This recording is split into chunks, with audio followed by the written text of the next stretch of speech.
Aloha, y'all. It is Wednesday, Woden's Day, October the 8th.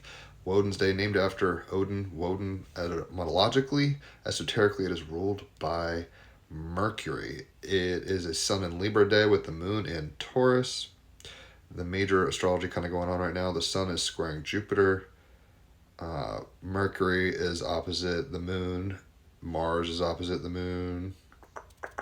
Pluto is squaring Mercury. Pluto is squaring the moon. Venus is opposite the Saturn-Neptune conjunction as well as the North Node.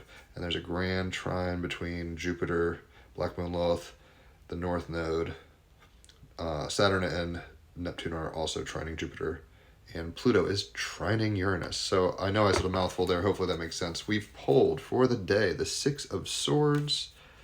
The clarifier is the Four of Wands, and the card of the day is coming from the stone deck. It is bismuth, psychedelic shit there. So let's get into it. If you're an air sign, you are a sword. So Geminis, Libras, or Aquarians, this is your suit naturally.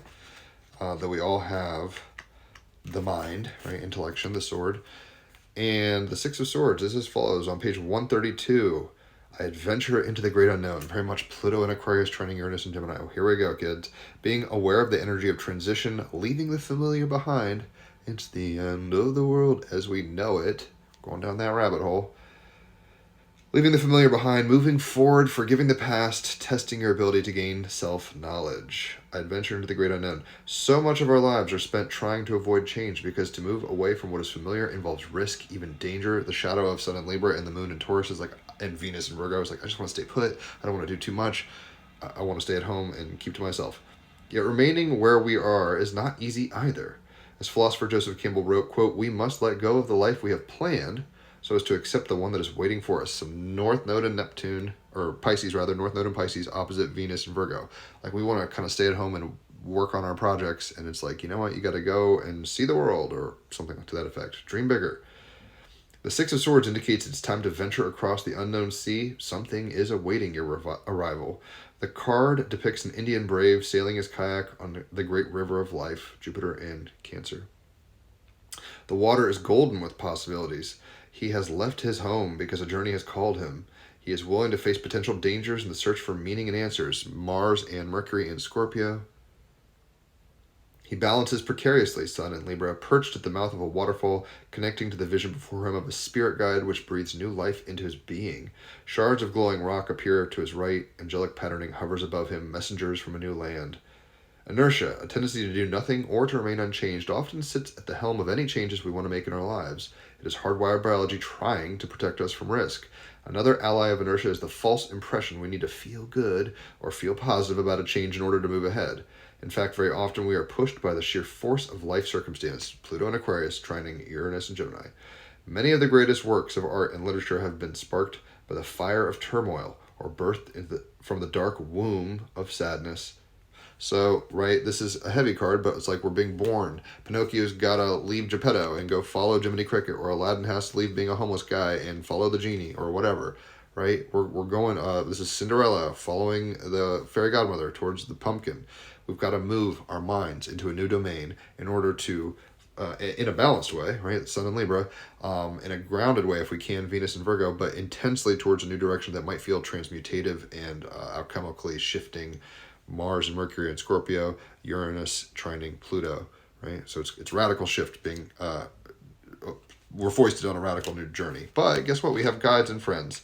So the clarifying card is the Four of Wands, right? The fairy, little fairy here. So on page 108, a sacred Buddhist number, if you didn't know. The Four of Wands, I enroll others in the strength of my vision, right? He's got a vision and he's being led to it. So it's not just him. And we get, fairy godmothers, if you want to put it that way. Setting the stage for celebration, communicating and building your pillars of relationship, achieving a beautiful balance. The Sun in Libra with the Moon in Taurus is saying we can find a balance, but we don't want to stay put. We can find, magic, but it's going to require stretching our minds and hearts into new directions, right? We're going to have to rewrite our code, as bismuth is saying. So you can quantumly entangle with this. Look how psychedelic that shit is. Bismuth, what it is, an iridescent crystalline metal with a stair-step structure that forms when liquid bismuth cools. Bismuth's energy is focusing, conductive, and awakening. Who needs it? the easily distracted, Burning Man type people who are very bored, where to put it on your desk in Silicon Valley, in your utility belt in Black Rock City, when to use it for those looking for some psychedelic influence. Without swallowing the red pill, lie on your back and take 10 or 100 or a million powerful breaths through your mouth with bismuth placed on your forehead. Then break out of tired, gray thought patterns and get en route to a more colorful, energized life, right? We're getting a glow up. We're getting a glow up towards a more colorful, energized life. We're having to get en route. We're having to go on the journey, right? So rewrite your code with rainbows.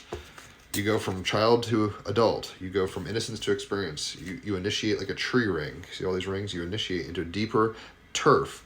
That's why we incarnated, to have a process of change. You are not alone. You can balance on the biggest wave, just like he's balancing. He's not falling in and getting eaten by alligators or crocodiles. And we have to rewrite our code. The river is never the same twice, so figure out how you're going down the rabbit hole and try to surf those fucking waves if you can.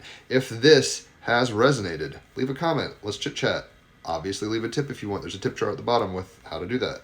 Holler for a reading.